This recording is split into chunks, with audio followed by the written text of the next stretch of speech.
started filming because I felt like talking. I'm in a very chatty mood right now, but now I don't know what this video is about. What should I do? I didn't plan anything. Oh my god, it's already been 30 seconds and I've been sitting here. What do I do? Book tag? I've never done a book tag before. Should I do a book tag? I know there's like a booktube newbie tag, but I feel like I should not do that because I'm not new. I've been on booktube for like 4 months. Is there a get to know me book tag? Is that a thing? Oh my god, it is. Look right there. I'm in a talking mood. Let's do it. Question number 1. Favorite color, and do you have a book in that color? My favorite color is pink, yellow, pink and yellow. Let's go look. I think I'm just gonna pick one of my favorite books in like yellow or pink. Is this one yellow? Oh yeah, this one's yellow. I like She Gets the Girl by Rachel Lippincott. It's a very good type of college romance. And then in pink, this one's kind of yellowish pink. I like Letters to the Lost by Bridget Kemmerer too. I really like letters in books. I want to find like a solid pink one though. Oh my god, I recently read Red, White, and Royal Blue by Casey McQuiston. Still haven't watched the movie. I still need to watch that. But this is really cute. This is definitely gonna be a random video I post in like a random day of the week. I'm so sorry. I felt in like such a talking mood because it's just like I tried to record in public today in a bookstore for you guys, could not do it, so that's been scrapped. I think I kind of got used to it though, so I might have the hang of it next time. Second question is, describe yourself in 3 book characters. Is there any book characters that are lazy? Which book characters like reading? Oh my god, I read so many fantasy books. I feel like none of these characters are like me. Okay, how about we do Keeper of the Lost City, Sophie? I feel like she's just really anxious about everything and I'm really anxious about everything, so I feel like I can relate to that. Molly from She Gets the Girl, she's also really socially anxious about everything. Also, she's Asian. I'm sorry, I'm so bad at this. I think the only thing I've told you guys with those 2 book characters is that I'm anxious all the time. Maybe like Gansey or Blue from the Raven Cycle, because I always feel like they're in their heads a lot. Like they can't get something out of their heads until they go and do it. I'm always in my head for some reason. I get very lost in my head very easily, and so maybe hyped books, yay or nay? If yay, what was the most hyped book you ever read? If nay, what was the most hyped book you decided not to read? I liked Fourth Wing. The Six of Crows duology I love. And then for a book I didn't like that was very hyped, I didn't like Better Than the Movies. Powerless by Lauren Robert did not like. So I'm very in the middle when it comes to hyped books, I feel like. Recommend 1 book per season. Okay, wait, sorry. Seasons. Winter, fall, spring, summer. Okay, for winter, I feel like, oh my god, I haven't read any Christmas themed books. This is a problem. Okay, maybe let's go look, because I'm really not sure. I'm having like such a difficult time choosing. Why is this so hard? I don't know. Okay, no, I definitely feel like this fits more in the fall vibe, but I can't really think of anything else. A Stunning and Drowning by Ava Reed, maybe for winter, and then I'm gonna have to get a ladder to get to the top. Fall, maybe The Traveling Cat Chronicles by Hiro Arikawa, because I don't know, there's fall leaves on the cover, and also I just really like this book. Go read it. I feel like it's so underrated. For spring, I feel like spring is a very romance book time, because I've been reading a lot of romance books lately, so maybe More Than We Can Tell by Bridget Kemmerer. It rains a lot in the spring, right? I'm getting the seasons confused in my head, but there's like this really big rain scene in here. I have summer left, right? Summer, I feel like, oh, 1 second. There's one more spring book I feel like would fit spring really well, and that's because there's like flowers on the cover. The Bodyguard by Catherine Center, I feel like would be good for spring as well, but one for summer, I can't really decide. Oh, maybe the book I'm currently reading, give me a second. This book takes place in the summer, like for a good 3/4 of the book, I think, or like maybe all of the book. I don't know, I haven't finished it yet, but I'm so close to finishing. The kids are off of school and they like have to work all summer, and then the daughter has to take care of the family, and then there's like a small romance that happens. It's really, really cute. Did I say the name of the book? The Boy Who Steals Houses by C.G. Drews. Name 1 book that wrecked you emotionally. Dang it, I already showed you guys The Traveling Cat Chronicles by Hiro Arikawa. I just had it and it slipped my mind. Oh my god, what was it? Oh my god, okay, I found it. This duology right here by V.E. Schwab, The Savage Song and Our Dark Duet. This second book right here, oh my god, I was really not expecting that ending. It like had me in a chokehold. It wrecked me emotionally, definitely. So please go read this duology. It's so good. Name a book that you always recommend. I think one I always recommend on my channel, or like most of the time, is the one I just showed you guys, This Savage Song by V.E. Schwab. But the one I recommend most in like real life, I think, is either the first book in the Skyward series by Brandon Sanderson, or recently I just recommended my friend the Renegades trilogy by Marissa Meyer. I think they're both so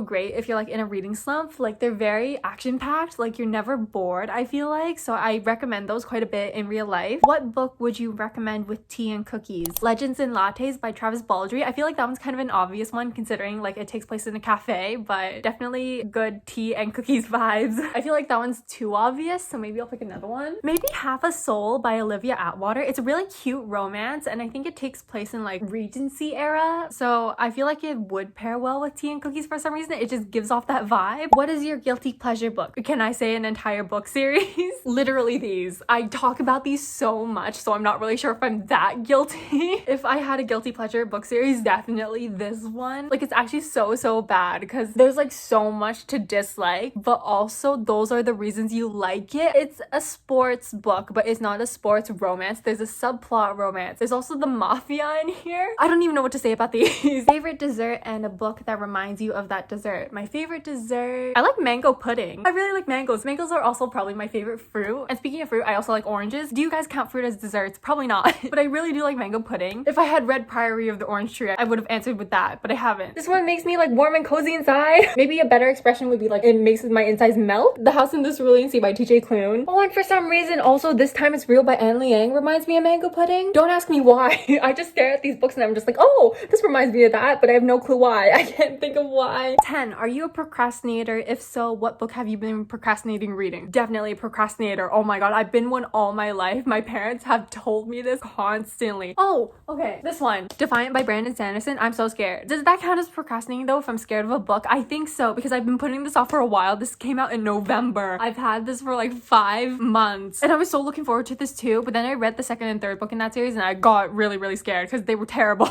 Oh wait, that's it? We were at the last question. No. We're gonna search up more questions, I guess. This time we're not really gonna search up book questions. We're just gonna search up get to know me questions. I'm just gonna maybe list off some random ones and then I'll end this video. What are your hobbies? My hobbies are obviously reading. I like drawing a lot. Oh my god, not a hobby I do now, but I want to start book journaling. What is on my bucket list? I really want to go to like Korea and Japan because I'm half Korean, so I really want to go visit Seoul, and I heard there's this mall called Coex Mall and there's like a giant library in the middle of it, and I probably won't be able to read any of the books there because it'll probably be in Korean characters, but I don't know, just the feeling of being surrounded by books is so nice. And then Japan, I just want to go because of the food, and then also to have my own library someday. Like 1,000 books is a library, right? I have 306, so that means I'm 30% of the way there. I'm hoping to get one before I'm at least 50. What is my favorite recent memory? I hung out with a lot of high school friends recently. I hadn't seen them in a while, so I was really happy to see them. I graduated high school, like, wow, it's almost been a year since I graduated high school. It's crazy. Yeah, I haven't seen them in a while, and so it was just really nice to catch up. What is your best childhood memory? Discovering reading for the first time, probably. And also, I used to have this really close friend. We would like play badminton together, go to badminton tournaments, and I had a really good time playing with her. She moved eventually, but we did talk for a while after she moved. Yeah, I don't know. I just really liked hanging out with her when I was younger. Who knows you best? Probably my best friend. We've been best friends ever since, well, okay, I'm not sure if this makes like a bunch of sense, but we've considered ourselves best friends ever since I was born. Our parents knew each other growing up, and she's older than me. But yeah, we've been best friends for so long, so probably my best friend. I tell her everything. Or maybe my cousin. I also tell my cousin a lot that she should not know. I think I'm gonna do one more and then wrap up this video. Okay, I think the last question is gonna be, what is your strangest irrational fear? This is gonna sound so strange, but I'm terrified of caterpillars. Okay, story time. When I was younger, I was laying in the grass in my backyard and one of my friends was over. She did like gymnastics or something, right? So I was just laying in the grass, flat on my back, and she was doing like backflips over me. And so I didn't notice, but apparently a caterpillar was like crawling up the side of my torso or something, and my friend was just like, oh, by the way, there's a caterpillar on you. And I started freaking out because I didn't know what the caterpillar was. So I got up, popped up out of the grass, and I started running in circles screaming. And you know what my friend did? She didn't help me. She started laughing in the grass on her back fully. She fell over into the grass and started laughing at me as I ran in circles screaming, freaking out that there was a caterpillar randomly somewhere on my body. And so finally I thought, okay, she's not gonna help. So I ran back in the house screaming for my mom, and I was just like, Mom, there's a caterpillar off me. Get the freaking caterpillar off of me. And so the caterpillar had climbed up all the way, like all the way up. I swear to God, it was almost at my armpit or something. And so later on, this is when the caterpillar was off. My mom got the caterpillar off, and so we were in my room, and my friend, she was not funny, okay? She was so not funny, because later on she was like, oh, by the way, there's another caterpillar on you. And I started screaming again because I was just just like, oh my god, there's another one on me. Did a second one climb on me outside when I didn't know? And she started laughing again. And then I realized, oh my god, she's fully joking. She is fully joking. She's making fun of me for my irrational fear of caterpillars. Yeah, before that day, I was not afraid of caterpillars. And so from then on, I just became terrified of them. And you know what's crazy? That spring after, there were caterpillars everywhere. Like, I'm not sure if this happened like in every single place. There were caterpillars on the sidewalk, on the buildings, on every single tree trunk. Like, it covered everything. And I was so